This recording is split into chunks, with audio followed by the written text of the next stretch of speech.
Hello there, guys, and welcome back to my channel for our, weekly post-match therapy session. And boy, is it needed today, because the only thing that's going through my head is that chant when Brentford was singing it first half and thinking back to Arsenal singing it years ago. Boring, boring Chelsea. Boring, boring Chelsea. Man, I can't even stand watching us play football anymore. I'm honestly I don't even want to. Every time I'm like, oh, game's coming close, I'm excited. And then on the day I realize, oh, shit, it's so boring. I can't even handle it anymore. Like, Spurs is an exception. But any game that's not against Spurs, I can't hack it. Like, we are fucking shit. When was the last time we scored more than a goal? Fucking years ago. I can't believe it. We gave Brentford their first clean sheet of the season. I mean, it's a piss take. We haven't won an away game since December 8th. December 8th. What is this? I'm fuming. I am fuming. And I'm not even fuming in that I expected us to win today. Me and Pys on our podcast, by the way, check it out. Link is in the description. When we predicted kind of the final run, I said we'd probably get a draw at Brentford. So I can't even be too upset. But it's about how it happens. It's about the manager ruining any momentum that we could have had after beating Spurs.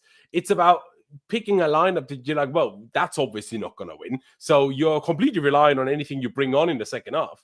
But anyone that's watched Chelsea play football, not just this season, but for the last few years, knows we're only going to win a game if we start well and kill a game off. That's the only way we win games. Obviously, against Spurs, the 1-0 happened to be enough, but that's because Spurs are one of the worst teams in history. Do you know what I mean? Like, if there wasn't three absolutely woeful promoted teams, Spurs would literally be in a relegation side. Okay, great. We beat them 1-0. Fantastic. Let's pat ourselves on the back. But really, if you go into a game with this kind of team, you might as well have just stayed at home. But like, honestly, we might as well have just called Thomas Frank. How about a 0-0 draw? Agree on it on paper. All save our legs. You know, didn't have to be concerned about Caicedo getting suspended or anything.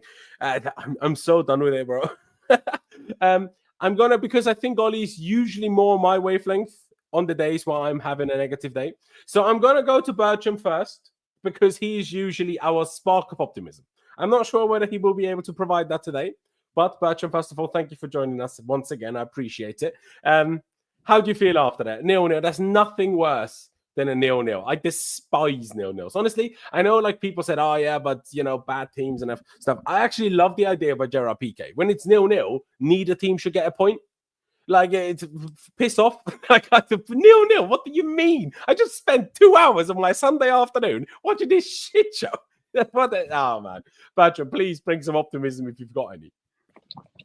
Well, yes. First of all, thank you for having me back. Thank you, hello, Ollie and Laurenz as well. I think, a fun and interesting watch. Really, really wasn't. Realistically, I think there is a lot of context to be thrown around with this game. I think, first of all, the fact that typically when we've had these years when we're fighting for top four, we have had a lot of results toward the back end of the season which haven't been very good, but we still gotten a point. So I think in the grand scheme of things, we all knew that Brentford away would be tough, and it usually is. So a point on paper isn't the worst result. I think as well, the discourse around the game should be looked upon as well, because we can all sit and blame Maresca for the way we're playing and stuff like that, and the team that he put out. But realistically, I think the problems are, much bigger than that. He put out the team which, in a way is a terrible team, but I think the blame in that sense has to go, a bit higher up to the sporting directors for having assembled this team, maybe not having adequate midfield cover or, even striker coverage for, Nicholas Jackson, because watching that first half, that's one of the most dreadful first halves I've seen in a long, long time. And I think we got much, much better as the game went on. But I just think we can blame Maresca all we want. The fact of the matter is that it takes time to implement a system. And I thought we were really, really boring today. But I still think the problems we have go, bigger than him. And I think in the race for top four, which, right now is our goal, I think a point isn't the worst result. But as for the game, I think we did get better toward the end of it, which I think was very positive. I think we've seen a lot worse performances against Brentford. I even think last season was worse than this season, even though it was a 2-2 draw. But, to be honest with you, I think it's just, a bit of a nothing burger game, and I'm happy it's over. And I think a point in the end probably was the fair result.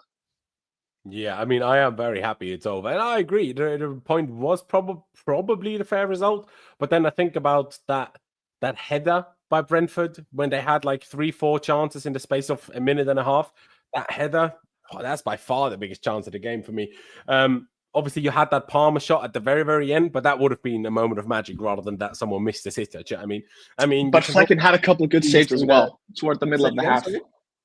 Flecken had a couple of very good saves toward the middle of the half as well, from both the Reece header and the Neto shot. So I think we had our chances as well. Yeah, but they probably had the bigger ones. You're the goalie, you know better than me. But I'm like, they were within reach, so like he didn't have to go crazy out of his way. For me, the biggest miss we had was probably I can't remember if it was Gusto or Neto, but the cross to Jackson, where Jackson unfortunately didn't hit the ball. I think that was probably our biggest chance that won't show up anywhere in any XG or anywhere because Jackson didn't connect with the ball. But yeah, Ollie, I'll come to you. We'll go into more detail on all of our thoughts in a minute, but I'll bring you in first of all. Are you more on my side of this coin about Bertram is not wrong in the grand scheme of things? I think not many of us going into this game really expected us to win. But then, as much as Bertram is right with certain pieces of context, and we'll go into detail of it in a bit, I also think, again, Brentford haven't kept a clean sheet once this season. We gave them that. They hadn't won a home game since December 7th. Now, I know they didn't win today either, but if a team hasn't won a home game since December 7th, and we've spent 1.5 billion or more, getting a 0-0 draw isn't exactly impressive. So while Bertram has a point, I can't come out of this game feeling any sort of optimism right now. It just frustrates me. I just don't understand any of it. Like the rotation just makes no sense. Like the two players that were the best players were the two players that weren't rotated. So it's like, well, so Enzo and Caicedo can play every game, but no one else can, or what? Like it just makes no sense. And also, the upcoming game isn't the Conference League. But Brentford are miles ahead of Legia Warsaw. Like, so what? Are we going to play the strongest team against Legia Warsaw like we played against Spurs? Or are they just going to get a 10 days break between games after just having 2.5 week break of an international break with the FA Cup weekend? I'm baffled. Ollie, please share your thoughts. I'm not happy, Loz. Hello, Bertram. Hello, chat. How are we? It's nice to be back. I think this is the first time I've actually been on the show in a little while since I think the Valentine's Day show that we did. What an abysmal day that was, if I remember right. I can't even remember what game we played that day, bro. I just remember calling it a Valentine's Day massacre. Maybe we played Southampton. I can't remember. Right. Maybe. The last time we had a massacre of any sort, that's for sure. Yeah, for sure. We were toothless today. We created absolutely nothing. I know people will want to say we had, 5 shots on target or whatever. We created 21 shots and we didn't really look like threatening Brentford at all. If you told me we had 1 shot on target the whole game, I'd probably believed you, even though I watched the game. Just thought we didn't really create much. I thought that, the original lineup, I'm sure we'll talk about it, but I thought that was totally bizarre in terms of the rotation and the rest. Maresca's totally lost me with that one. In all likelihood, I think a point is okay against a team like Brentford, who we always struggle to beat, and against a manager like Thomas Franks. This is his cup final every year when he plays us because he hates us, and we hate him as well. But I just can't help but feel that we should have got more out of the game. I think it was a missed opportunity, and I think with the result is actually okay overall. But I actually thought, in terms of the performance, outside of maybe 20 minutes, maybe half an hour across the whole game, thought we deserved to lose today. Thought Brentford had the better chances, forced Sanchez into some good saves, which nobody wants to have to do. It's just. Yeah, I'm just not happy. I want to be happy after a hard-fought point away from home, but do you know what? Just wasn't good enough. Not pleased. And I think in the run-in for top 4, I think we really needed to be winning a game like this today. I do agree.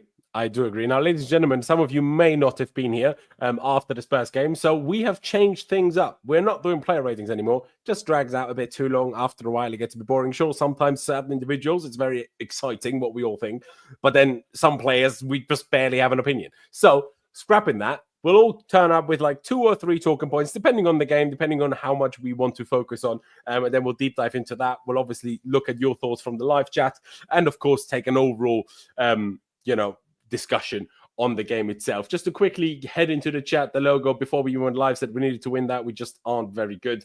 Unfortunately, it's true. J-Lam says Maresca out. I am not Maresca, like Bertram said, as much as Maresca can be blamed to an extent today. I don't think changing a manager solves a single thing right now, especially because I'm still firmly of the opinion that if we change Maresca, we will get someone worse. So why on earth would I want that to happen? But solely hit the nail on the head, really. And Nkunku, my goodness. I mean, my goodness. It's mind-blowing. We'll look at this lineup, right? And I'll come back to you, Bertram. I know you somewhat touched on it, but interestingly, FOMO actually with the in-possession formation today. Reece James, kind of the left back / left centre back in possession. Tosin, centre back. Chalobah is the right centre back. Gusto inverting into midfield. A bit of a mix of what we did in the last game, where it was like a 2-3, more of a 3-2 for me. But Reece James did somewhat fill in as a maybe left centre mid on occasions. Then you had Dewsbury Hall coming in for Cole Palmer, who got a rest, obviously, after coming back from injury. And Nkunku started up front instead of Nicholas Jackson, who, of course, also came back from injury. The only people that kept their place, obviously, I touched on Caicedo, is Enzo Fernandez, Jadon Sancho, Caicedo, like I say. And Madueke made his first start, who was the one that didn't start after coming back from injury against Spurs. I mean, I get it, right? I know you touched on it earlier, Bertram, in terms of there's a bit of context and, certain players needed rest. But honestly, if this was the scenario that Jackson and Palmer both couldn't start both games, I think one of them should have started one and the other should have started the other. Because I think going into a game without either of them and having to replace them with Nkunku and Dewsbury Hall, I mean, honestly, in that first half, we weren't even good enough for the championship. I think we probably would have been drawing 0-0 to Wrexham from League One, if I'm being honest. It was so bad. And honestly, Jackson didn't even have a good second half. But the difference he made compared to Christopher Nkunku in the first half, Christopher Nkunku is literally starting to rival Romelu Lukaku for our worst signing ever. I've never seen such a useless player. He was so good at Leipzig. And yeah, we can say it's the Bundesliga, but watch anything from Christopher Nkunku at Leipzig. And that's honestly, it might not even be the same person. Even last season as well. Kidnapped, might have been someone playing with a mask. I have no idea. But that is not the same person. Say that again, Ollie, sorry. He's an imposter. Man. It feels like it. He doesn't run forwards. He doesn't run backwards. There was 2 occasions, once a pass by Sanchez, once a pass by Enzo Fernandez, where he just doesn't drop deep. So the guy that can't play striker and doesn't run in behind also can't drop deep to receive the ball. He literally does nothing. It took Jackson 12 seconds of coming on to do more useful things than Christopher Nkunku by 1 turn at the halfway line. And that's more than Nkunku did. And Dewsbury Hall, we spoke about it in the group chat, in the first half, and honestly, this continued into the second half. I mostly didn't really notice him. You can say that's an improvement, but it's still, we're playing a Premier League game, and it felt like we were playing the whole game with 9 men, with those 2 on the pitch, and it's just what do I even do if I turn up with a lineup like this? And like I said, Bertram, yes, there is context with some of these players coming back from injury, and of course, the fault lies with the above that have built this squad. But I still don't see how, if you're changing all of the attack already, which is maybe was a necessity due to injury and fitness situations, why also change the whole back line? You're telling me Colwell can't play twice in 3 days. He's basically never played twice in 3 days all season. Why? I don't know. Why do you have to play Reece James at right back? Cucurella really couldn't play. I know he had to come on against Copenhagen, which wasn't the plan in that game when someone got hurt. I can't remember what happened there, but he had to come on in that game, didn't he? Why couldn't Cucurella play? Surely you rest him against Warsaw. Yeah, but our next 3 games as well are Warsaw, Ipswich, Warsaw, and they've just had a 2-week international break. There was adequate time for rest either side of these 2 games. I know people say, oh, are you going to try and make a injury, a player's just come back from injury, play 170 minutes in 3 days. I can understand that mindset. But at the end of the day, these are elite sportsmen. They're elite athletes. If they can't hack it, they shouldn't be in the squad at all. That's the way I see it anyway, because either you're able to contribute to the team physically or you're not. And if you're not, you shouldn't be there. So maybe, listen, I understand the concept of, a player can provide a certain amount of time here and there, but then you can't rely on them. And that can't be the whole nexus of your game plan, and you can't change everything up for it. So you've either got to start them and then leave them out for the next week or so, and in games that we probably would have won even if we started the team we started today, or we get the result we got, which I just don't think it was the right call in the end. I think especially with Cucurella, it's more of a physicality thing, getting Tosin in, who is a bit taller than Colwell, maybe able to deal with the physicality a bit better. And I think, with Gusto and Reece James, I think Reece James was always going to play this game. And I think Gusto perhaps, in a way deserved to play this game with his performance against Spurs. So I think just coming down to Cucurella, I agree with you completely with, the other changes being really weird and not really making sense. But I think, defensively, I thought we were okay, solid at least. And I think that's, kind of why. I think it's not a case of Cucurella perhaps being dropped, but someone else coming in. For me, I mean, I understand that logic, but I wouldn't have wanted Cucurella in the back three. I would have wanted him in midfield because I think Cucurella's intensity is one of the many things that we lacked in this first half. When we don't have Jackson's intensity and don't have Cucurella's intensity, you might as well just cancel the word intensity out of the Cobham dictionary. Like, there was none of it. And it's not surprising that the first half was so lackluster in every sense of the word for me. Like, I get your point totally. But for me, it's still, like, if you're having to keep Gusto in the team, whether he was that good against Spurs, I'm not sure if I fully agree. I'm not saying it was bad, but it's a very different game. And also, in the last game, you played in the back three. In this game, you played in midfield. Very different scenario. So, I don't know, man. I don't know. It's like, I get Reece James playing the left centre back because Mbuemo is their biggest threat. So you put our best one-on-one defender on him, which obviously Reece had his moments where he struggled with Mbuemo. But for me, that means anybody else would have struggled even more. And that would have been an even bigger concern and an even bigger issue. So I guess that worked to some extent. But all I'm saying is, if you're having to do rotations, it feels like it wasn't thought about in advance. Like, that's what it feels like. To be fair, I mean, a lot of people were in uproar that Reece James didn't start against Spurs. Now, imagine he did and then he didn't today. That would have made today's lineup even worse. But it just feels like I said earlier, if Jackson and Palmer can't start both games, start one of them in that one and one of them in the other one. Because without both of them, we are just so terrible. It's a joke. Sure, you can say, but if you didn't start Palmer against Spurs or Jackson against Spurs, we might not have won that game. Maybe not. But I can sit here now and I'm like, you win a derby, even if it's guaranteed 3 points every season anyway. You win the derby, you go into the next game, and we just didn't do anything for the first half. Like, how much more do you want to ruin your own momentum? It honestly blows my mind a little bit. Like I say, I also don't want to sit here and just over-dramatize it too much, right? But I have to share, honestly, the feelings that I have when I watch us. And it's just pure, I don't even know the right word, but I'm starting to get agitated by even, like, I'm thinking it's almost a chore to watch our games. And this is nothing to do with streaming. This is purely from my person. I want to watch my team, but I also don't because it's like, oh, man, it's the last 3 years been so hard, man. It's been so hard. Like, obviously, people that support lower league teams, whether it's, like, say, Luton, that obviously got promoted, then relegated again, or Southampton right now, who might end up being the worst Premier League team in history in terms of points. Sure, I'm sure it's difficult being them, right? But the thing that's different about the situation we're in, we went from being the best team in Europe to barely good enough for the Championship, it feels like, in the space of 3 years. And it feels like no one's really stopping our fall. And we're just like, we're somehow keeping around fourth. And that's why we're just accepting our mediocrity. And it's just like, I've seen people say, oh yeah, but there's the Sanchez goal, the Sanchez mistake against Spurs, it didn't count anyway, so we'll let him off. I'm like, no, that sentiment is exactly why we ended up with someone like Sanchez as a number one in the first place. We can't keep letting people off for making errors constantly. And at the same time, we have such a terrible squad after so much money spent that there's a couple of players who, even if they make mistakes, you cannot take them out of the team because then we're just screwed. And there's a couple of other players, even if they have a good game, you know they're not good players, so there's no point in keeping them in the team.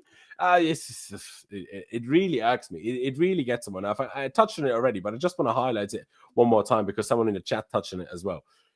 Before this game, Tom tweeted this morning. Like I say, Brentford hadn't won a home game or still haven't, since December 7th. And we haven't won an away game since December 8th, so a day later. This was the 4-3 win at Spurs. Think about how long ago that feels. When we beat Spurs away. Think about that. Since then, we haven't won an away game in the Premier League. Since, I think, in the last, is it now? I can't remember. I think before the game, they said we had 5 wins in the last 15 or something. Premier League games. So that would make it 5 wins and now 16. Like, okay, we're not Spurs. We're not Man United. But how are we even fourth? Like, I know we started the season quite well, but how are we even fourth? Do you know the stat that got me today and that really irritated me about our performance today was that Brentford haven't had a clean sheet that they've let in a goal at home in 16 games this season. I don't know if that means they actually have it conceded in every single home game they've had. That might actually be the case.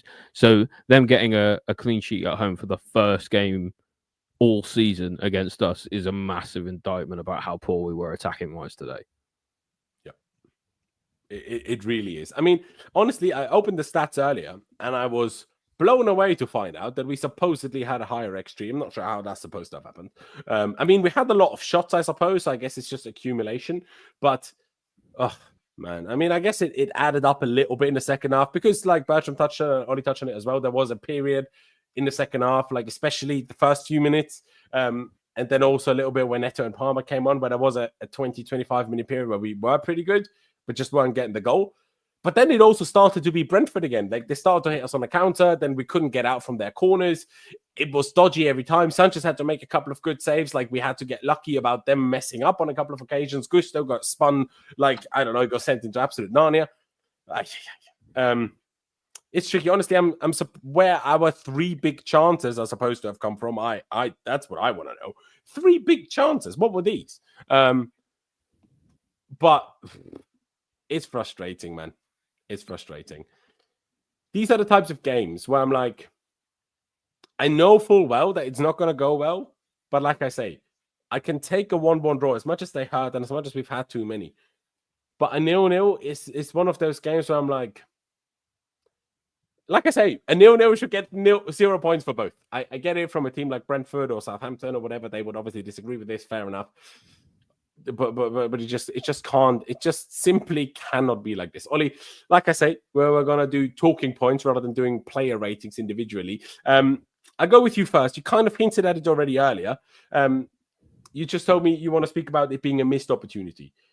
In what way is it mostly a missed opportunity? Is it a missed opportunity because Brentford, unlike in the beginning of the season where they've been amazing at home, where they didn't lose a single away home game for the first 4 months of the season, now they've actually been in bad home form? Is that what makes it a missed opportunity, or the missed opportunity of not kind of salvaging or building on the momentum from beating Spurs, or what is it for you?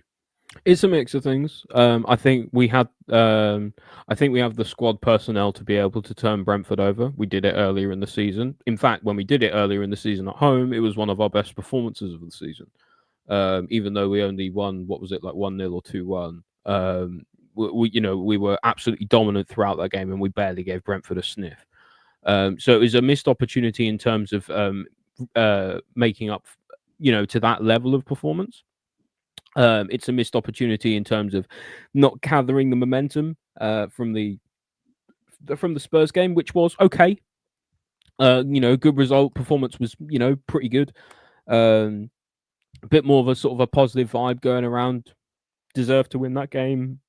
And so, yeah, just not capitalizing on that from a London derby. That sucks. Also a missed opportunity because this weekend teams around us in the race for Europe of dropping points. Brighton lost. Forest lost. I can't remember who else dropped points. Bournemouth drew. And whether we like it or not, these are the teams we're competing with for European competitions this season. Yeah, even Arsenal dropped points. So there was an opportunity for us to gain some really good points on the table. And now, we've got the Manchester derby will be coming up. Man City, for all intents and purposes, will probably turn over a really poor Man United team, even though they do tend to turn up against them. Newcastle have a game in hand over us, and they're going to be gaining on us. And I can't see them losing a home game for the rest of the season. So in terms of Champions League, it's looking really, really difficult now. So then you have to be considering these other teams that, like, you know, Brighton and Bournemouth, and play teams that are going for Europa League qualification and things like that, because in fact they're dropping points, and then we don't capitalize on them dropping points either, you know, against teams that they really should be beating, like, you know, Palace. You know, Brighton should have been beating Palace for sure.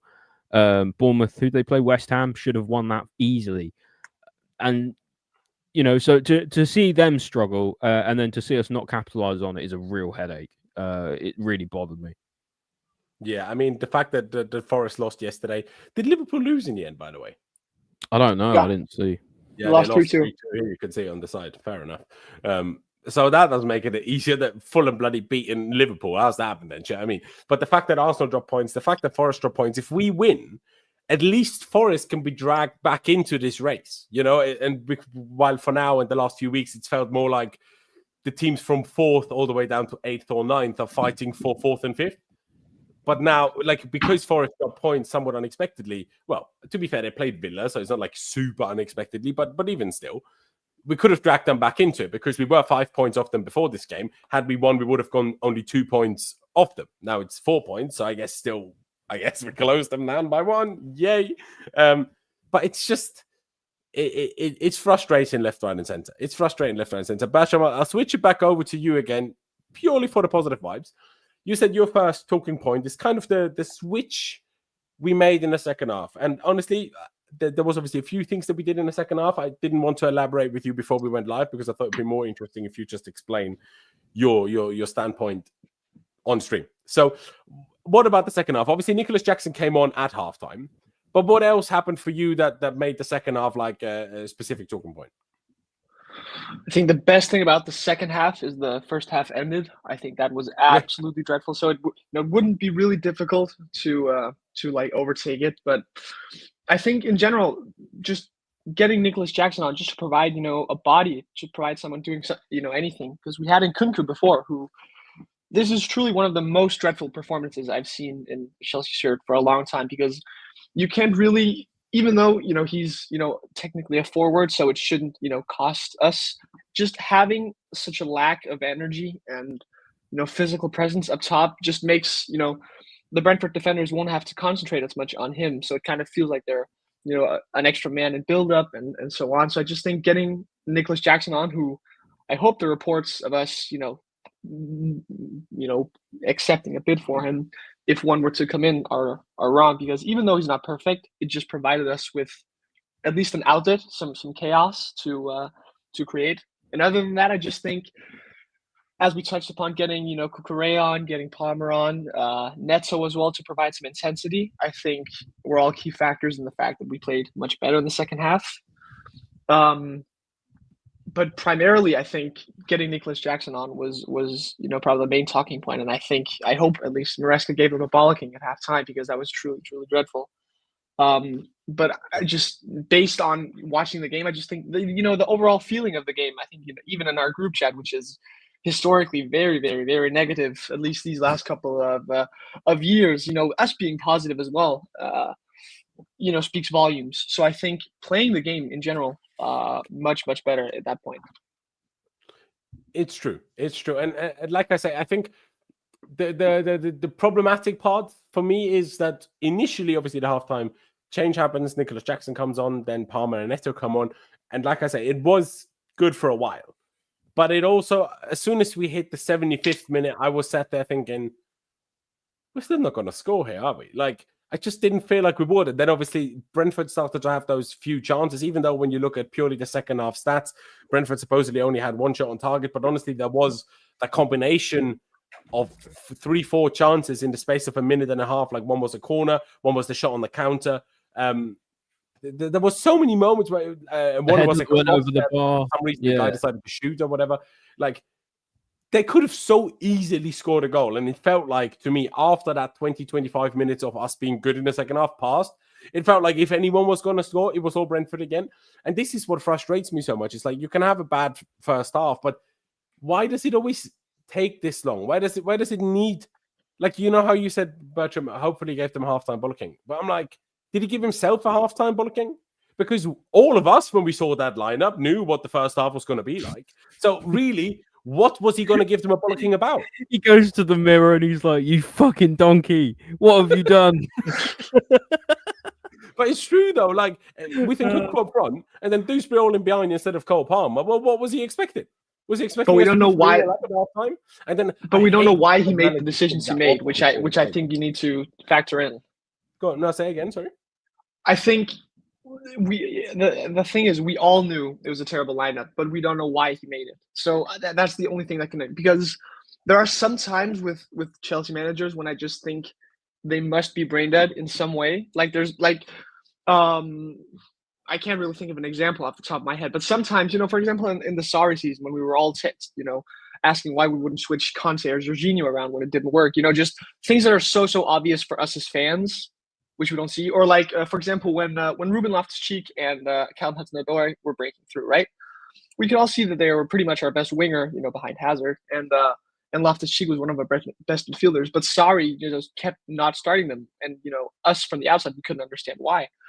I think this lineup, there must be something behind it, is what I'm trying to hint at. The fact that we played without Palmer, without Jackson, without Cucurella. We don't know if they'd gone to Maresca before and said, "I'm really tired, I'm fatigued," and then it's on the players. They need to be more fit, but you can't really put that on Maresca. So I think there is some context behind the way or the reason he started the game as he did, because from the outside, starting Dewsbury Hall and starting both Madueke, Sancho, and Nkunku, hardly a hardworking front three, right? So I think there's something behind it, and I think that's again one of the reasons we did get a little bit better, because those three were absolutely terrible and had no intensity whatsoever. So I think that's one of the reasons as well when we got Netso on, and Jackson as well, to at least press a little bit, if that makes sense. Yeah, no, 1,000,000%. And while you're in theory, obviously you're right. I think that's a bit of a stretch in terms of taking responsibility of Maresca for the lineup. But even like I say, I understand Palmer and Jackson came back from injury, so I understand not starting them in back-to-back games. Fair enough. But that does not necessarily mean these two replacements have to be the replacements. Like, we know that Nkunku is a waste of space. Obviously, we know Guiu isn't fit yet. Would Moeka, if he played up front, would he have been worse than Nkunku? I'm not saying that would have gone down any better with the fan base. But would he have provided anything less than Nkunku did today? No. Exactly. But the main one for me is you're already playing Enzo Fernandez in kind of one of the two number 10s, right? So you're already having a kind of half midfield in there. So why not play Sancho instead of Dewsbury Hall and Tyreek George on the left? Why Dewsbury Hall and Nkunku? Why both of them? In the Premier League, there's a reason why this was Dewsbury Hall's second start of the season in the Prem. This is the second time he started in the Premier League. Why do you think that? Because he's nowhere near good enough. So why is he all of a sudden? I do agree with you, but and usually, Ollie, you and me, we're the Kin and Dewsbury Hall hater society. That's you and me, right? Yeah. Today he was just bang average, which is what he is, right? Like, he wasn't bad, he wasn't absolutely abysmal, he wasn't the worst player on the pitch like he normally is.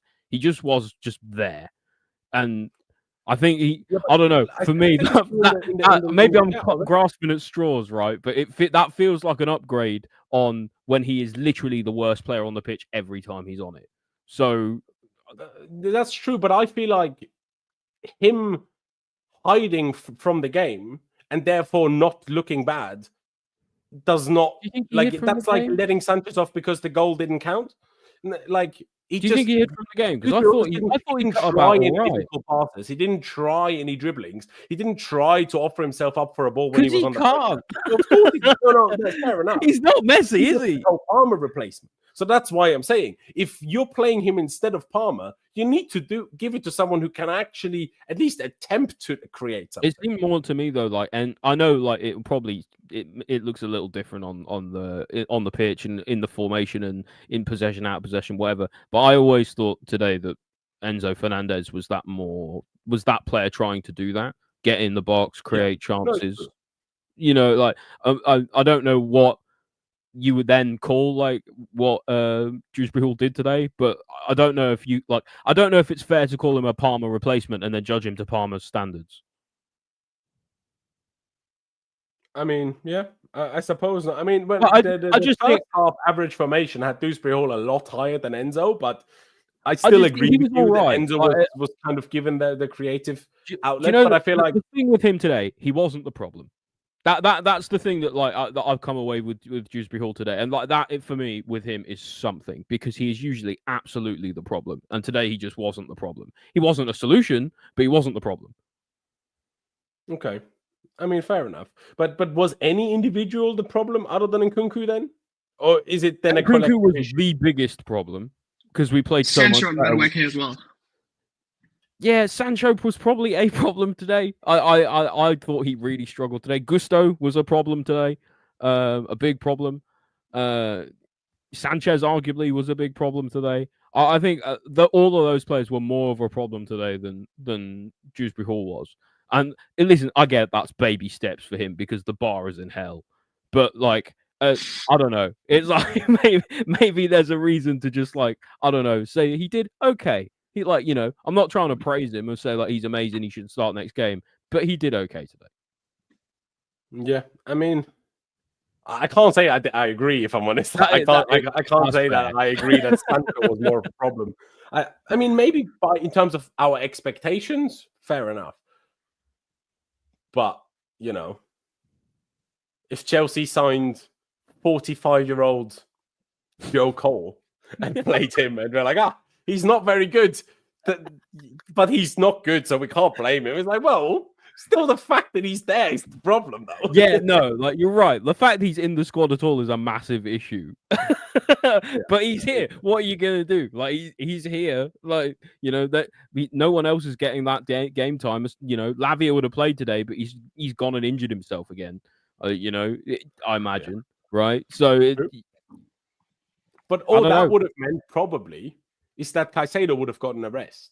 So it wouldn't have actually meant us having a better team. It would have meant Caicedo not playing. Which probably. But we have no good midfielders at our club as well, not even on loan. So you just have to have live Yeah, up with that's it, the I guess. point. Yeah, we just like there's nobody better than Dewsbury Hall, clearly. Exactly. Not anyone playing for a blue team in France as well. No one. None whatsoever. Christ, man. Can we talk about Nkunku a bit more? Because he was abysmal today. I don't know. I was just really, really disappointed with it. There was a few things like I decided today when I saw Nkunku started, I was like, I'm gonna watch Nkunku for a little bit. And just like see what he does. Like, why is he struggling so much in this team at the moment? Maybe there's something in the tactical setup. Maybe there's something in where he's playing. Maybe it's something about him specifically. And and you know what? I came to the conclusion, and by the end of it, that I'm just absolutely fucking sick of watching him. Because he gets himself into absolutely horrible positions, especially in the first half of. Well, obviously he only played in the first half, but especially in the start of the first half. I don't know if anyone else noticed. Every time we made a good attack, he is the focal point for our attack. He's the one who has to be playing in that. Either he's playing in as a striker, or Enzo is kind of going ahead of him and playing as the striker getting into the box. But either way, he needs to be like in and around the right area, right in the attacking third. And he's like well out off wide when we already have the ball on the left with Sancho, and he needs to be going centrally and going into the box. I'm like, what are you doing there? The timing of his runs are absolutely abysmal. Like I saw him at one point in the first half. He made a run. He was like, basically, he never ever makes goes to make a run in behind, right?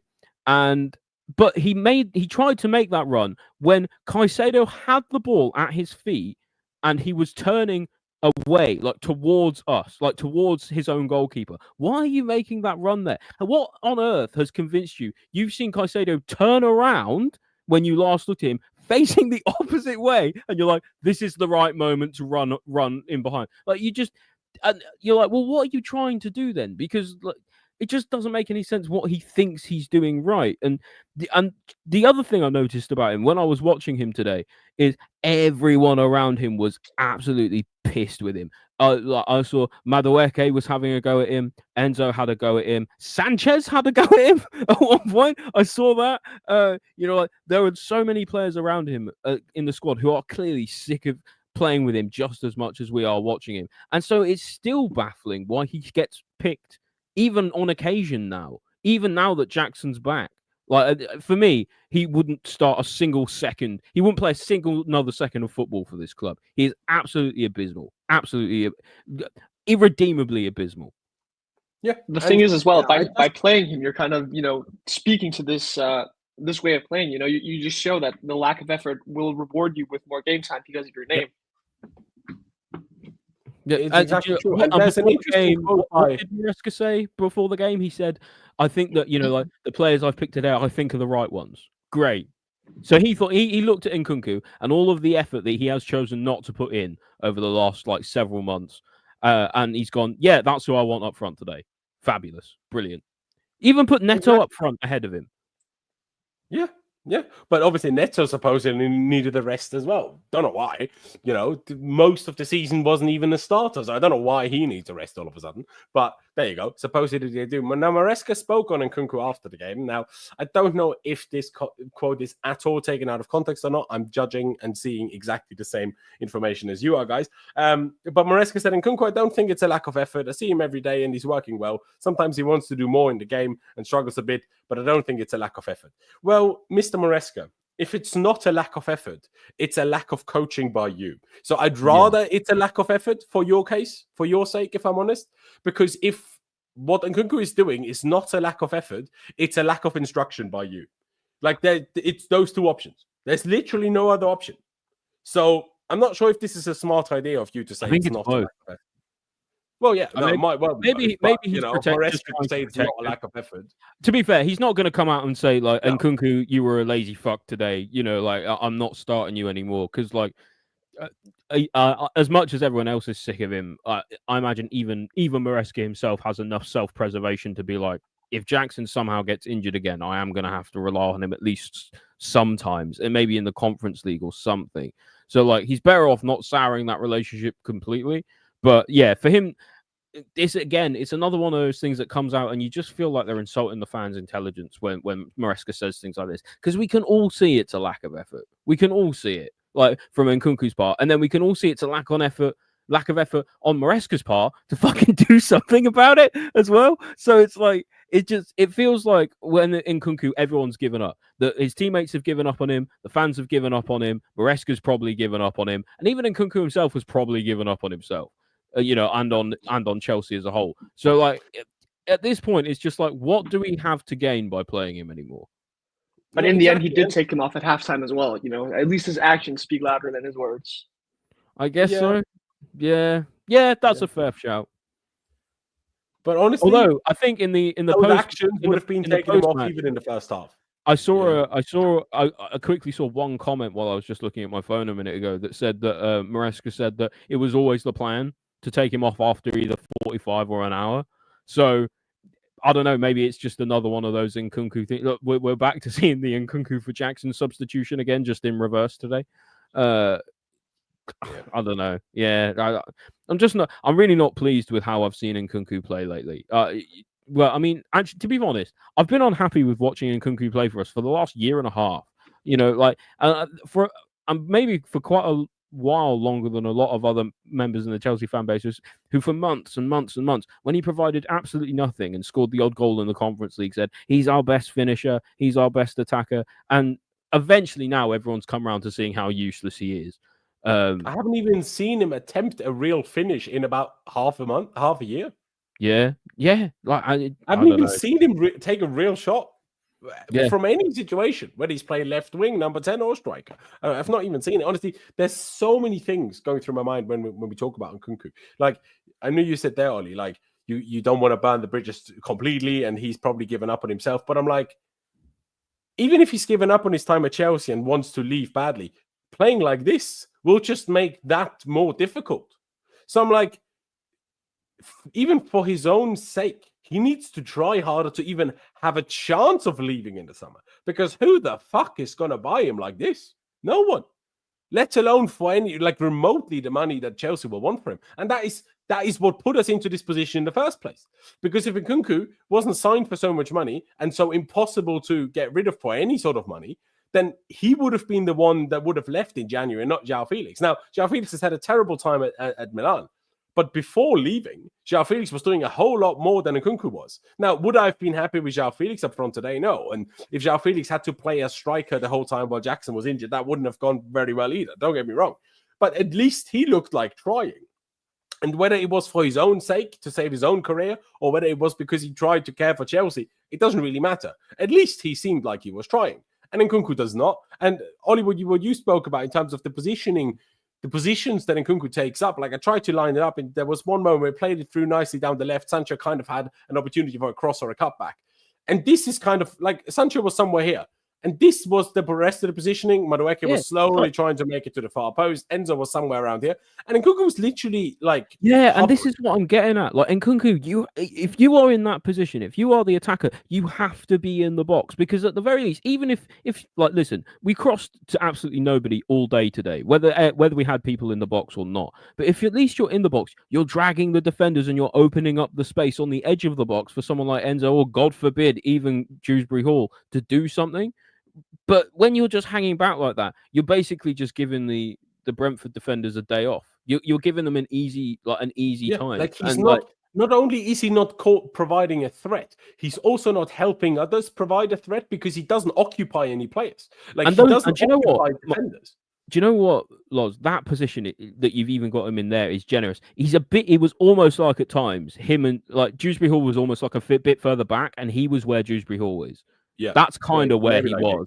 Yeah, and then it was like Gusto was high up and stuff as well. But I didn't push everyone, but yeah. But like in general, like it ended up looking a lot like this today. And like when you see this, you don't see a tactical plan that is working. This is a mess, and it looks like a mess. So I don't know. Maybe in Nkunku there was a plan for him to be utilized in a certain way today, a bit like how Jackson comes deep, right? To then play around and then play forward with the wingers and with Enzo bombing on, but it just didn't work, man. It was like and you just can't rely on him to make anything like that work because he just doesn't have the work ethic and he doesn't have the talent and he doesn't have the effort. He just doesn't want to do it anymore, and we don't want to watch it anymore. So just give up, honestly. Oh, yeah. I mean, it's so true. And even on that note that you're saying, right? Like I've thought so many times all season. If like when we don't have Jackson and you have to play Nkunku up front, this whole Palmer as the left-sided 10 pisses me off anyway. We need to stop that. When we can counterattack and have a bit of space, I can somewhat see it. But in these games, it pisses me off. All it means is he can't shoot, and him shooting is our only hope of scoring a goal. So put him on the side where he can fucking shoot. Yeah, it annoyed me today. Like I said in the group chat at one point that Palmer. I was like Palmer's done nothing today, and then I thought about it. I'm like, I don't think that's Palmer's fault. Because although every time he got the ball, he like took a touch before. Like he's still playing within himself. I think he needs a bit more confidence in terms of like choosing when to shoot. But also like he's in none of the situations and positions where he would usually feel confident in shooting when he gets the ball at the moment. So he had to shoot with his right foot once today. It tells you everything you need to know. Yeah, and his right foot's not bad, but it's just like I want to see him in his better position. Like the more I see the way that like stuff like this falls apart, the more I think like in games like this, why don't we? Nobody wants Pochettino ball, right? I understand that, and nobody thinks Pochettino is a good coach, and I understand that too. But would we really have done worse having like Gusto overlap on the right hand side to create space for Palmer in that right half space today? Like, would it really have been worse? Would we really have created anything? You're saying that, right? What I just wanted to elaborate on with Nkunku, right? If Nkunku drops and then doesn't occupy any of this space, and you said maybe there was some sort of instruction. What I don't understand, and this has been the same problem all season. Even in the first half of the season when we were playing well and Nkunku was playing Conference League, even in those games, this issue was occurring. I'm like, if Nkunku drops and doesn't want to be the striker and occupy those roles, somebody else has to. So then surely, especially when Madueke plays, who is the most kind of direct of our wingers, I would say, surely then as soon as Nkunku drops, Madueke makes that run, then if you have Palmer or Dewsbury Hall, both left-footed, as the right half space, you allowed them to go wide and fill Madueke's spot, and then Nkunku has the position to fill into. And then you've rotated around, but you still have people occupying the box or someone making a run, someone providing a threat, because Nkunku isn't going to do it. But the problem is we have our midfielders down here. We have our winger out there, and then Nkunku drops, and then we have a line of 5. These 3 kind of standing in each other's way, and no one in the box to provide a threat. Yeah. And then we're coming out of them Enzo gets in the box. Score chances. Or Enzo gets in the box, and then he's the shortest player on the pitch in the box for a start. Well, obviously, he scored a header against Spurs, so that's not always an issue if you have the right delivery like Palmer did off the left, right, against Spurs. But you have someone like Enzo in the box, and even still, you can still make something happen there, because then, I don't know, you can have, Nkunku goes into Enzo's spot, and then you have Palmer and Nkunku in the pocket. Like, and you have something that can function, and just... I think today again, like, and we're now getting into like the tactical sort of like mire of it, and we're talking about how today tactically maybe was not quite right, and issues we've had throughout the season with someone like Nkunku, and the result ultimately today was still okay. But it's just like these irritating, frustrating things. Like, I never thought we were going to score today. I saw the lineup at the start. I saw Nkunku up top, and I was like, even if Nkunku gets brought off at some point, I'm not sure we're going to score today, because we just can't rely on him to be able to have the presence to actually like do things that are going to make the Brentford defenders be more cautious and sit off. They got more confident as the game went on, and that's inexcusable for me, and that's why at the end of the day I'm really frustrated with Nkunku, and I'm really frustrated with this performance, because ultimately I thought it was there for the taking if we really wanted it, and we just seems like we didn't want it, and it's irritated me. Have you seen the stats surrounding our goals from inside the box? No. We've had the last, I think it was 5 games, we've had 1 goal from inside the box, was Enzo's header. And before that, the last goal we'd scored from inside the box was Cucurella against Southampton. And we haven't scored more than 2 goals from inside the box since Copenhagen. As well, wasn't it? That says a lot, though, because like we rarely shoot from outside the box either. Exactly. So, the last time we scored 2 goals from inside the box was Copenhagen away. Yeah, and that's the thing. Like I'm saying, like we try and pass the ball like around and like get into these positions on the edge of or in the box, right?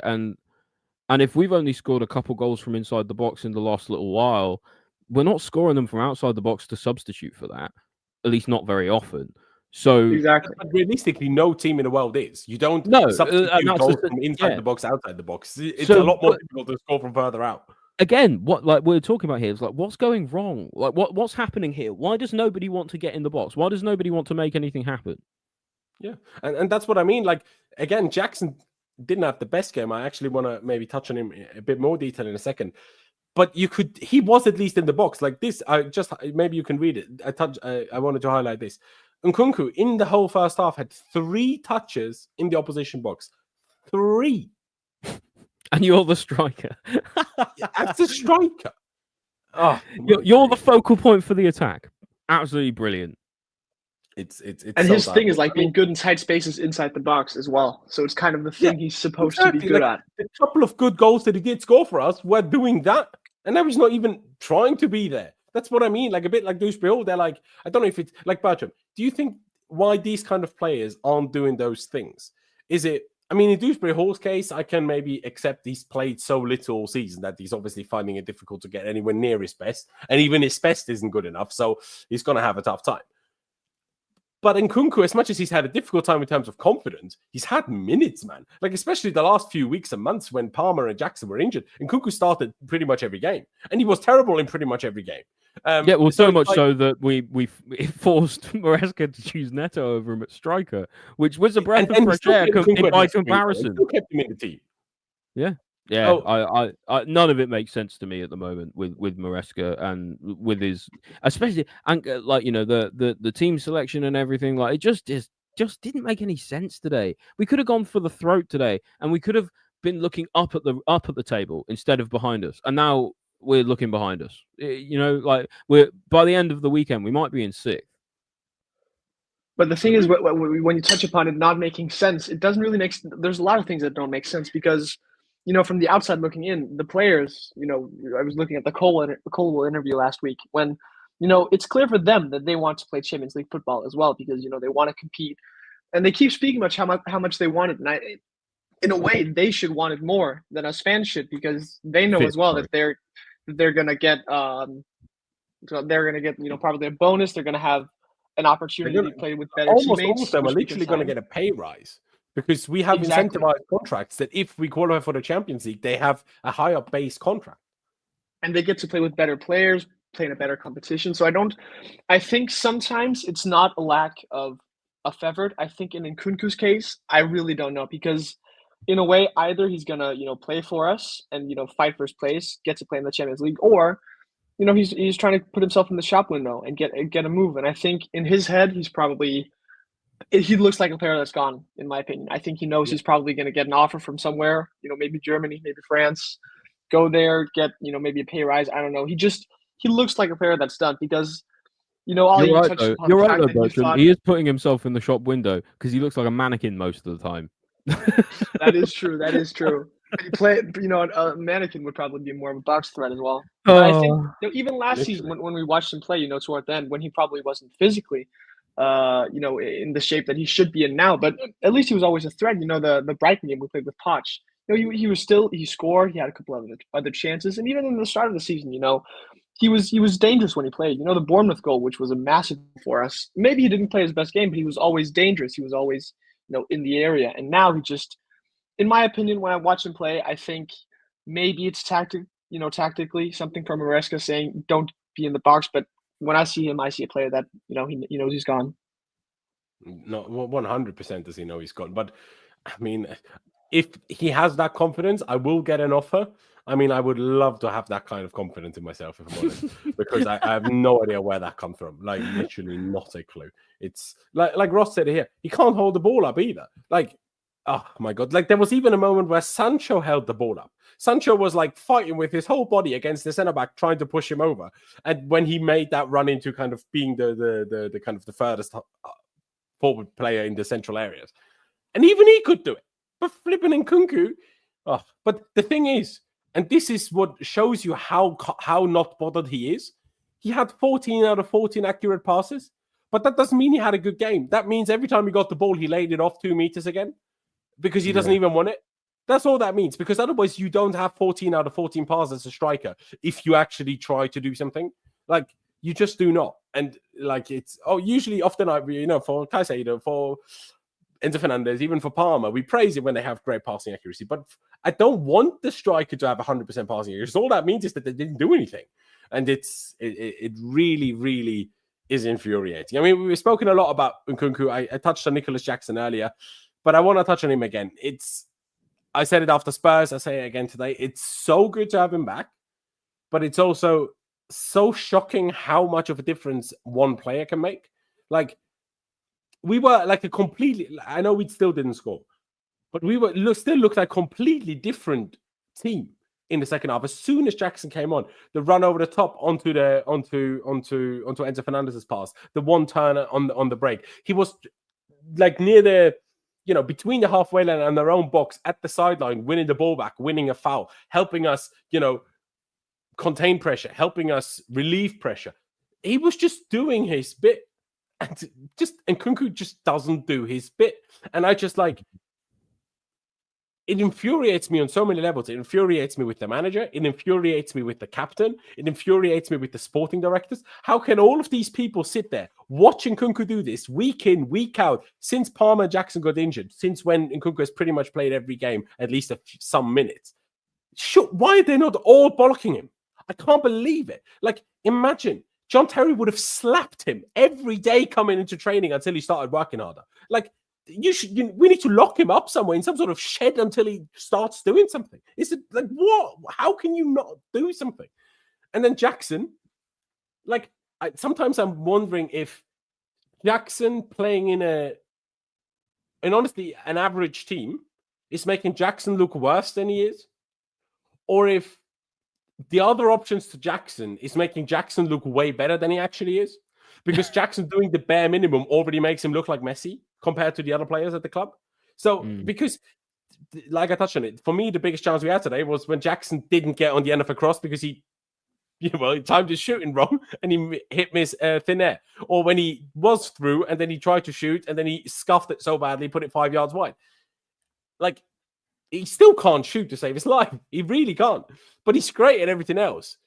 So yeah, it's I personally very much support the idea of back Jackson, buy somebody else that can provide competition. If Jackson's in bad form, you have somebody else. If Jackson continues evolving, you have a second choice. But like Bertram said, I think the fact that there is even the contemplation at the club that if a good offer comes in, we'd be willing to sell Jackson is exactly why I'm so worried about this football club. Because when even those few players that have actually shown good signs of development since signing them, if even those are up for sale for a good offer, and you're willing to change the whole thing again, the whole squad again, essentially, there's no hope for me. Like, you know where I'm coming from with that, Bertram. I know you said earlier as well, you don't want this to happen. But even the fact that someone like Matt Lowe is clearly well connected and clearly briefed by, what's happening at the club. This is even like at the good. No, sure, if someone offered us 100 million, you'd probably have to take it, right? But that's not happening anyway.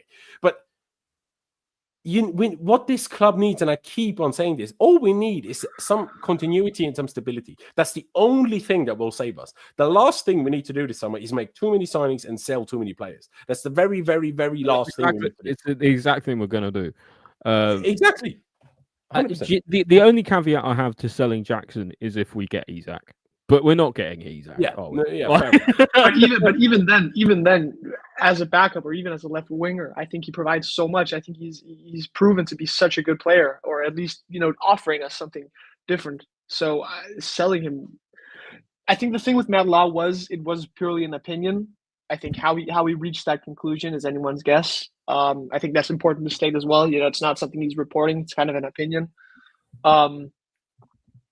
But you would hope, I think I agree with both of you, the fact that I think we just need some stability. And, whether we believe Maresca is the right thing or not, I think giving him another season would probably be beneficial to us. In the same way, I think not giving Poch another season was the right thing to do. And I still, stand by that. But I think for this summer as well, it's not just for Jackson, but him included, I think stability is, the key word right now and something we need to focus on.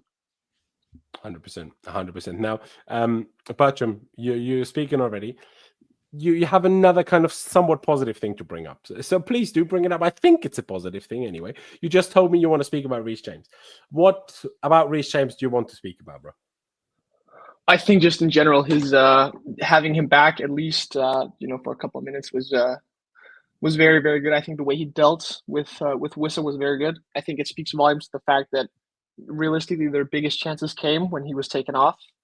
I think he dealt with it really, really well. And I just think the fact that, we say it a lot of times because he has, had a couple of comebacks now. Hopefully this is, his last one. But being injured for that long and being able to come in and just be comfortably our best defender is extremely impressive. I think his overall performance, both physically and, defensively, offensively, he leaves a little bit to be desired, but he's playing as a left center back when he's, his preferred position is right back. So you can't really knock him for that. I think he was absolutely outstanding today. And I think every time, in a way, when Cucurella or Caicedo, they get into a 50-50, you just know they're going to win it. And it's the same thing with this guy. I think every time he squares up to an attacker, I'm confident in his ability. And I just think, I think this was a difficult game for him. He's playing against a very, very good team, at least at home. At least against us, if not against anyone else. I think he's playing against one of their best players in his wrong side. I think he played very, very well. And I think it's impressive. And I hope he's going to be fit for the Club World Cup because we're going to need him. Because I think with Reece James, it's so easy to take him for granted because if he goes out now, it's going to be comfortable for us. I wanted to touch upon the fact that I think he performed very, very well. And it's just become a standard, but in a very difficult position as well, which is very important. Yeah, I hear that. I'm not sure if I'd fully go along with very well, but I think he played well. I agree with that. For me, there's a lot of people that are very critical of Maresca, even when Reece James plays midfield. I am not one of those people because I don't think Reece James's body can handle what he used to do. But playing him left centre back is where also my acceptance and, what's the right word? Like my patience. Yeah. Starts to run out where I'm like, I get it why Maresca is in a position that he needs to do this, but he shouldn't be in a position where he needs to do this because had the club not loaned out Renato Vega, he would have been the guy to play left centre-back today. But we decided to loan out the only other backup option to Marco Correa without a replacement. And that now means that our once best player is shoved into positions where he just kind of fits in because he's quite good. And now he just needs to look half of the player he is because, yeah, defensively he was good. But if he at least played right centre-back of a back three. Now, I know Mbuemo was on the left, and we touched on this earlier, how that had some logic to it, why, we tried to put him, Reece James on him, because he is usually their biggest threat, alongside Vissa, obviously, as well. But if he was at least a right centre-back, he could at least sometimes provide a half-space cross from deep. When instead, we had Gusto doing that and fucking up every single cross he attempted. He was awful today. We'll talk about him. We'll talk about Gusto. It's going to lead into the Gusto conversation because exactly. I'm like, why does Reece James have to be on the left? I know Mbuemo, but you wouldn't have had the physicality problem if Renato Vega was here. You know what I mean? And you decide to loan him out. Well, it's like, what is this? And again, it's a question of like, did Cucurella really need to be rested today? Especially with like the games against like Warsaw and Ipswich coming up. I'm going to say something a little controversial. I don't think Reece James was that great today. I think he won a lot of his duels, and you would expect him to with a lot of his physicality.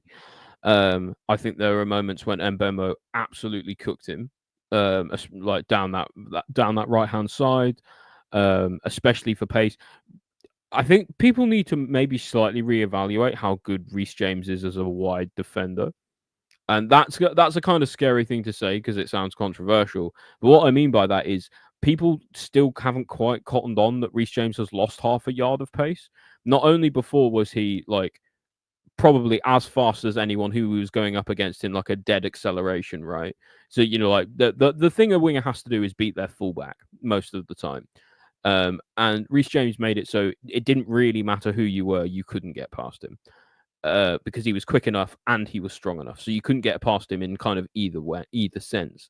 And now it makes me feel a little bit, especially after seeing him struggle for pace a couple times this season and against Mbuemo today, that we need to consider him more as like a physical player and less of like a physical and pacey player, because he's lost that half yard of pace that defensively I think has had an impact on him. And I don't think maybe it's going to sound controversial, maybe I'm wrong, but for me, I didn't see an impressive performance today from Reece James. I think in a way what I kind of meant as well was a very solid performance. And I think, given the context of Reece James, I think that's quite impressive as well. Both his position and his injury woes, I think adds to the fact that, this is not a vintage Reece James performance. We're not going to sit in 3 years and think back to this Brentford game. But I just think, coming in, he's not even at full fitness yet. He's, working up to it. I think he played very, very well against one of their best players. And I think, you can correct me if I'm wrong. Maybe it's because, the sun was beaming in and I couldn't see one half of the pitch. But I at least didn't think, was it Mbuemo up against him or Wissa? I think they were at least kept more quiet than when he was taken off. Where I think they really I think that does make that is a fair point to make. I think when he did go off, I think they had more issues, but I don't think we saw the Reece James that we all know and love today. I don't think we saw the Reece James who like completely locks up an attacker and gives them not a sniff all game. I think we saw a Reece James who has lost a half yard of pace, which is to be expected with all of his injury stuff. I think we saw a Reece James who was physically strong and physically dependable, tactically pretty strong. But in terms of the pace side, against one of the faster players in the Premier League, a few times he got cooked. And I don't know. I think it's probably important, in my opinion, to mention that. Like, he's not the same player he was before. And we have to recognize that now. And kind of Maresca is recognizing that in the way that he is playing in different positions. But almost like we need to recognize it even more that he's not that player anymore.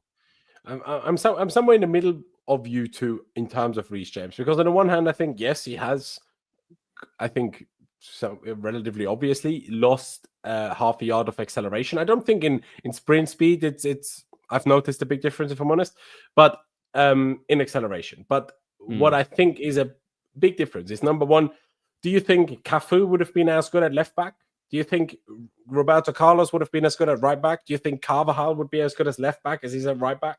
You know, like other than Philipp Lahm and maybe João Cancelo, but he can't defend on the left or the right. Obviously, you're going to be like your natural behaviors on a football pitch are going to be used to one side that you're used to. And I will also say, when playing against Vinicius Jr., when playing against Rafael Leao, when playing against, those players that you mostly, I assume, meant, Ollie, when you're like, well, no matter who you weren't getting past Reece James.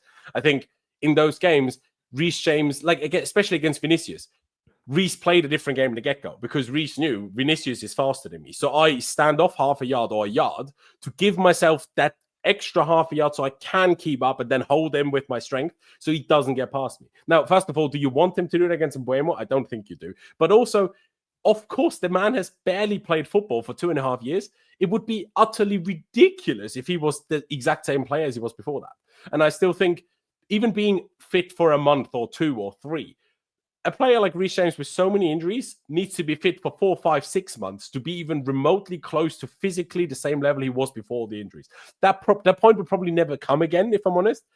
But even if it did come, I don't think we're in a position to say, okay, he is not that guy anymore. I think he probably isn't because of the injuries. But I think we're kind of not far enough into him being back fit to judge whether he can do that. To make that sort of like discussion. Again, I don't think he will stay that fit ever for that long anyway. But in principle, you can only really make a fair comparison to before the injuries if he's fit for long enough, if that makes sense. But yeah, it's a tough. Reece James is just, I just think he's still very good defensively. He's still very physically strong, even if he's lost half a yard of pace in one-on-one defending, and that will harm, of course. I still think if you're only letting him do that, he's a good player, but you're clearly not seeing the best of him, because the best of him is his control. The best of him is his passing. The best of him is his crossing.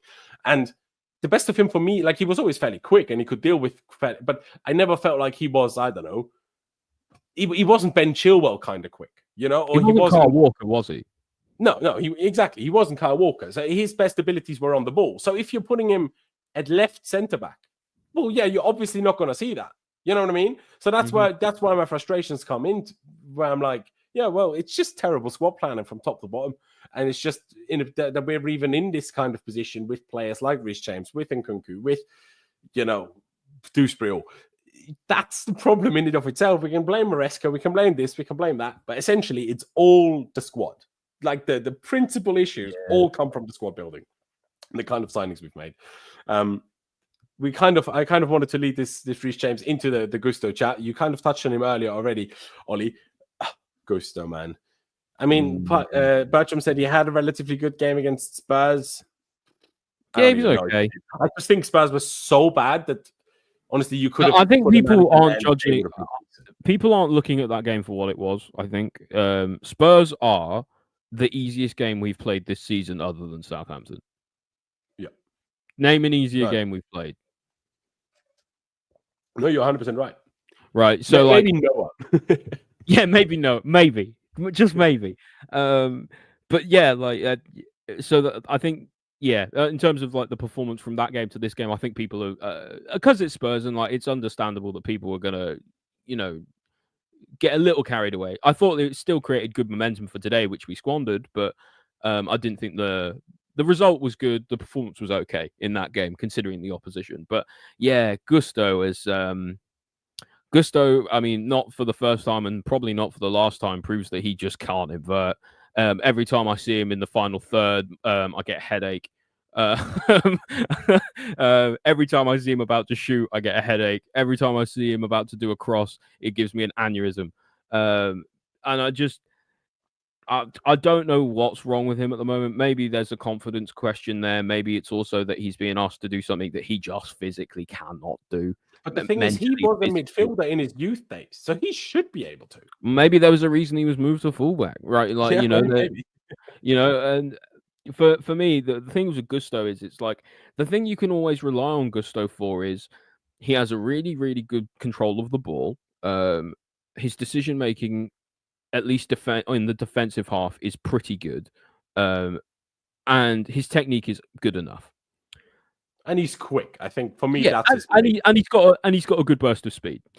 And today he was giving away silly fouls. He was giving the ball away. His decision making was terrible. He was getting into the wrong positions. There's someone else needs to get Gusto at some point and drag him back near to where he needs to be, which is wider. Like, I don't care what Maresca is saying. Someone on the pitch needs to physically go over there and grab Gusto either by a shirt or his ponytail and pull him over to the wing so he can actually do stuff when he's out wide. Because he does get out wide occasionally in games. And when he does stuff like that and he creates that space, he actually is providing something to the team. But when he comes inside, especially in the attacking third, he provides absolutely nothing. And today, on top of that, he just had a really sloppy game in general for him. Like I said, misplacing passes, giving fouls away, just really struggled across the board. And it's just like, I just don't want to watch him struggle anymore. He was one of the best fullbacks in Europe last season. Why is he in midfield? It makes no sense. But honestly, even there was a couple of games where he played fullback, fair enough, not regularly anymore, so maybe it's not quite the same thing. And even in those games, he's looked terrible. It's just, I don't really know. I disagree with that. He looked better. I don't know, man. I don't know. But because for me, if you're playing fullback and you're overlapping and he's still, every single cross he played was terrible, that's to me not better. But I get your point. Yeah, like he looks like don't get me wrong. He can't cross for shit. Doing, yeah, like he really can't cross for shit. And I don't understand at all why he keeps being in those positions to like make like quite important attacking contributions. He needs to be like on the right, bursting up the pitch and creating width for other players. That's what he's doing. Like, we all have this talk about like so and so. We're fed up of this player or that player, usually the wingers being on the touchline. Gusto is the player that needs to be on the touchline. If anyone is on the touchline, it has to be him, because the further inside you move him, the worse he gets. Yeah, it's such a weird, because Gusto, to me, provides a lot in terms of physicality, in terms not necessarily strength, but in physicality and having an engine. And he's versatile, even if he isn't great. He is able to do different things. Yeah, no, exactly, and obviously his pace, which makes us, in theory, a lot less susceptible to counterattacks. So that's why I understand his inclusion in certain games, and especially in certain games when he played right centre back, to just be in the last line of defense for over the top balls against fast players. That I see a logic in that, but I don't know. Gusto is a frustrating player to me. Bertram, where do you stand on Gusto? What did you make of Gusto today? For me, the frustrating thing is just mainly you are a fullback that when we signed him, people told us was good at attacking, good at crossing, good at creating chances, but bad at defending. And honestly, I don't think I've seen him play a good cross all season. And that is really getting on my nerves. Like we try to pass our way through a low block, and then we kind of open a good opportunity for a half space cross when the opposition is not fully set to the far post. And every single time he overhits it, whether they go out for a throw-in, whether they go out for a goal kick, whether they go out for a simple catch for the goalkeeper, that infuriates the living daylights out of me. Because surely there has to come a point where the manager, the teammates, the player himself notice, well, this isn't working. We need to try something different. But it's just a continuous issue all season. Every time we cross it doesn't work. And it just really gets on my nerves. But at the same time, I'm like, Malo Gusto playing midfield against Brentford is the decisive factor in us not scoring a goal that shows a bigger problem in principle rather than Gusto being not good enough. I just think it's really weird, and I this is going back to the point I said before about, some Chelsea managers making decisions that I really don't understand. And I think you have a player in Malo Gusto who we saw last season was definitely one of our best players. He was really, really good. And I think we were all very impressed about how young this guy is and how just good he was, offensively, even defensively. He played very, very well. I think back to the assist he had for Jackson in the FA Cup against Villa. It was a fantastic cross, and he had more of those.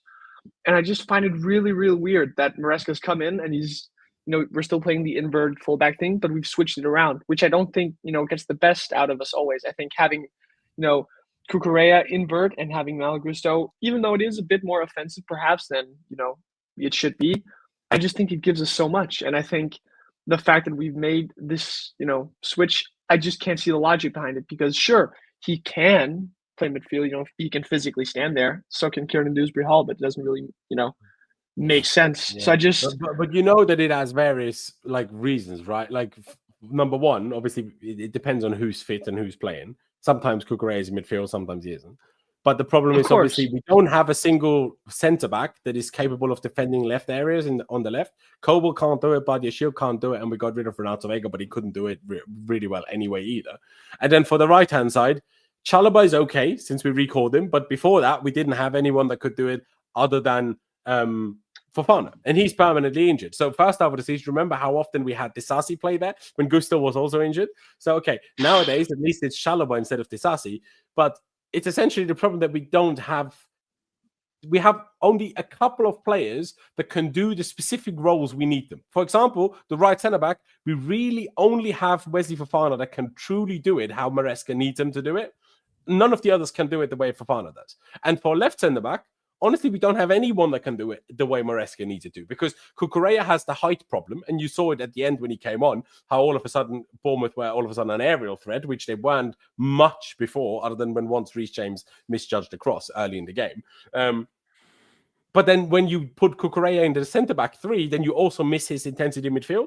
But then you have either you do what Poch did last year and you put Coble in a position where he's not good, which we've also seen a few times this season, and you see all of a sudden Coble isn't useful at passing anymore. He still can't, his defending is very dodgy when he has to defend wide areas, and don't even remind me of playing Badiashile in that position, right? So essentially, sorry to interrupt you on this, Bertram, but I agree with every word you said. It all goes back to the squad.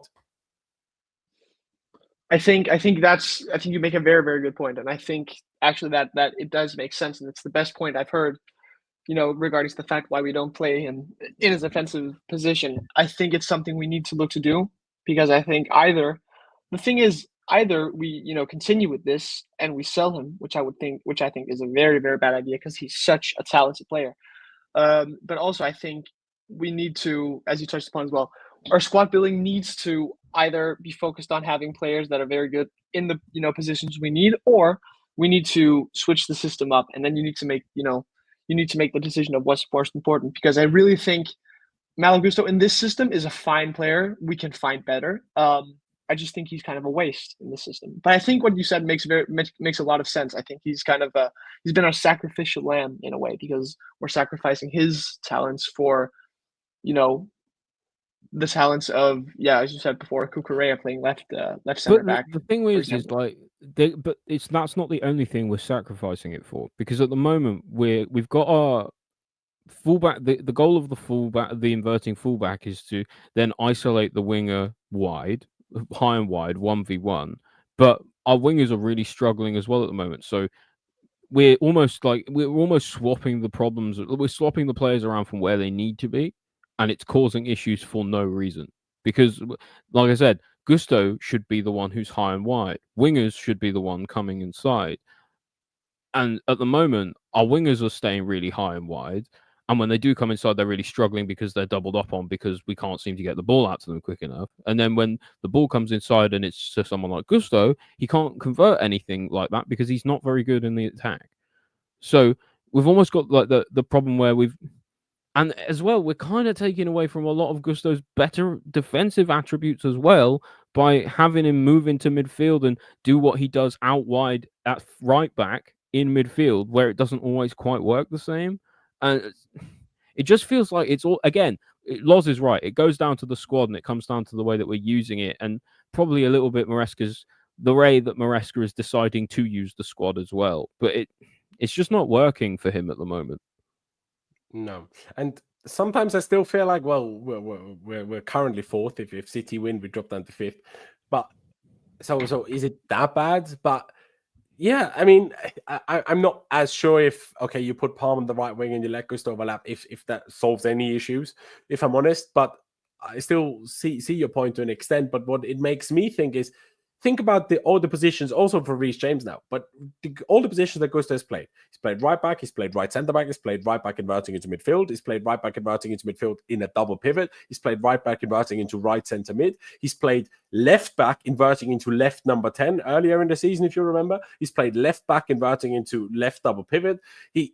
And then I'm like, why is it surprising that Marco Correa, a 26-year-old player, maybe even 27 by now, a grown man, a proper player, like a relatively finely developed player, is able to thrive and shine in being multifaceted and being able to play multiple positions. But the young players are seemingly all suffering incredibly from it. And to me, this is not surprising at all. I know Maresca likes versatile players, but I think making young players versatile is how you ruin young players, because you need to teach young players to be good at something. And if you're one game playing here, one game playing there, one game playing here, you're never becoming good at anything. You're just becoming all right at at a lot of things. Yeah, it's the old sort of like they always say, a jack of all trades but a master of none. But honestly, yeah, they're not even really jacks of all trades. Correa is a jack of all trades. The other ones is more like a fake one. It's like, well, it's a bit like, and that's not to say you don't need those kinds of players in the squad, because you need people to fill in. It's a long season. People get injured. People get suspended. You not sometimes in the 11, 3 of them. No, but like sometimes you needed the odd Swiss Army knife to come in and do something a bit different. A bit like Aspi used to do for us. Yeah. Played right back, played right wing back, played left back, left wing back, and centre back. And you know what? He never became as good a right back as he could have become because of all this. Yeah, for sure. But like you say, like for some of those players, their utility isn't that they are a 7 out of 10 in many places. But like you say, with young players specifically, when they're still developing, you want them to be an 8 or 9 out of 10 at a few things, rather than a 5 out of 10 at everything. Or at least, I don't know. Maybe Maresca sees it differently. Maybe he does. It's who knows how Maresca sees it. Who knows? Just as a last thing, my last talking point of the day, I wanted to at least bring one positive thing. I thought both Moises Caicedo and Enzo Fernandez had good games again. Now, could they have been better, in particular Enzo in certain moments? I'm sure. But I thought Enzo was, again, the guy the only one that was trying to drag us to getting something. Jackson in the second half, fair enough. But Enzo was trying to score. Enzo was moaning at players doing things wrong. Enzo, he was doing his thing. And Caicedo is an absolute joke anyway. By the way, Caicedo is now only needs to get through one more game without getting booked, and he has avoided the 2-game suspension. No idea how he's doing this at the moment. Like, it feel like maybe we should start the season telling Caicedo you can never get booked, because ever since he's now not been able to get booked, I've not seen him misplace a tackle. Like, I don't know how he's doing it, but like, honestly, he was already great. I genuinely wouldn't play him against him. He's not been allowed, let's say, to get booked. I swear he pulls off every tackle. It's unbelievable. Honestly, at this point, I genuinely, if we had anyone else who could play in midfield, I wouldn't play him against Ipswich, because I just want him to. Like, we need him for the 2 games after that. Like, honestly, by the way, if he does play against Ipswich and gets booked, he needs to get himself sent off with a second yellow, because then he only misses 1 game, not 2. Seriously? Well, he has to, because 2 yellows. That doesn't count towards the yellow card count if you get 2 in 1 game. It's kind of then counts as 1 red in a way, and you're back to the other number of yellow cards. So then it would be a 1-game suspension, not a 2-game one. I think, unless I've found a loophole that nobody else has thought of. I'm pretty sure that's how. I hope that's the case, and now I kind of want to see it happen. I just want to see him scythe someone down against Ipswich. And I think we all know. Would you kill someone and not get booked because a weird ref is there?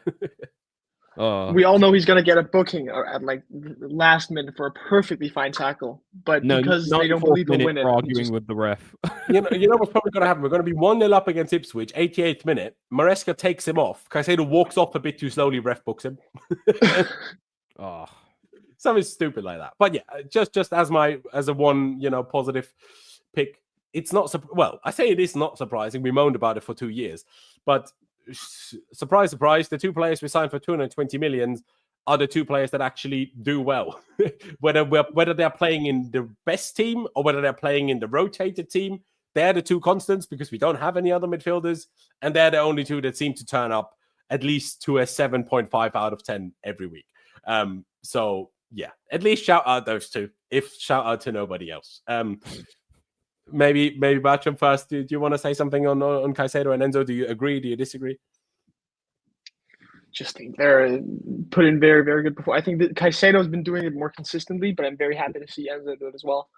we're just very, very lucky to have these two guys. And I hope next season they won't have to play as much and we won't have to be as reliant on them, because if one of them goes down, it'll be tough for us. But I'm just very happy to see Enzo Fernandez as well, because he was one of my favorite players. I think, when we signed him, I thought we'd had a world beater. And he kind of, last season wasn't as good as we'd hoped him to be. But I think this season, since he split up with his partner and came back, he's been very, very good. Definitely top 3 players we've had. So very happy to see them both play. And, it speaks volumes that we've signed them both for 220 million, and we haven't heard their price tag for a long while. And, with the Chelsea scrutiny as well, I think that's pretty much the most impressive thing, I think. Yeah, no, it really is. It really is. Ollie, anything you want to add on those two? No, probably 2 of our best players this season. And like you say, Vlos, maybe in hindsight, 200 million, they probably should be. So, yeah, not much to say, really. No, exactly. It's just like when you see the rest of the team, obviously you take Reece James out of it, but Tosin a free transfer, Chalobah a recalled loan, Gusto a very young, what did we pay, like 35 odd million? Dewsbury Hall, 30 million for nothing. Sancho, either 5 million for a season's loan or 25 million. Madueke, 30 odd million. And to be fair, Madueke, even though he wasn't good today, I'm not criticizing him today. He came back from a fairly extensive injury. Like, fair enough that you're not going to be at your best and at your sharpest on your first game back when you have Nkunku as the striker and Dewsbury Hall as the creative player and Gusto behind you misplacing nearly every pass. I get it, right? It's fair enough. But yeah, sometimes I'm like, where's all this money that we've spent gone? Like, honestly, sometimes I think about it and I'm like, we all know, like, all these players we've signed, right? And we know that it's 1.7, 1.8, 1.9 billion, whatever it is in total. But you're like, okay, Enzo and Caicedo and Palmer, and then I guess Cucurella was at the very beginning. But everything else is just like, was such a waste of money. Nearly everything else. Not everything. Jackson obviously worked out, but he didn't cost that much. So it's like, how did we even get to this much money spent and having this? Yeah, I think I can say this nearly every week, but it blows my mind how you can spend so much money and have such an average squad. It blows my mind literally every week. Oh, yeah. It's frustrating. It's frustrating. But there you go. Chelsea currently sitting in fourth still. We're all, kind of waiting for the Man City result to come in. The second half is, 15 minutes into it. They're still 0-0, so maybe they'll draw 0-0 as well. So, at least we wouldn't be the only terrible 0-0 on the day. I guess that would be something. But yeah, I'm not in fully agreement with, some of the chat. Top 5 is gone now. I don't think so. Like I say, when me and Pies did our predictions, I predicted a draw for this game, and I still ended up with 65 points for us, which I still think is feasible. But we just need to hit some form. Like, we need to hit some form, and we're not really doing it. And when we have games that could allow us to build form via momentum, the manager is hampering us in doing so, with things like choosing that lineup today. And I'm almost terrified of the team that's going to start in Warsaw on Thursday, if I'm being honest. Like, who's that going to be? Is it going to be Mueka and Tyreek George? Or is it going to be Cole Palmer, Nicholas Jackson? Like, I have not a clue. Because, again, they just had 2.5 weeks off. And now you're giving most of them 10 days off. It blows my mind.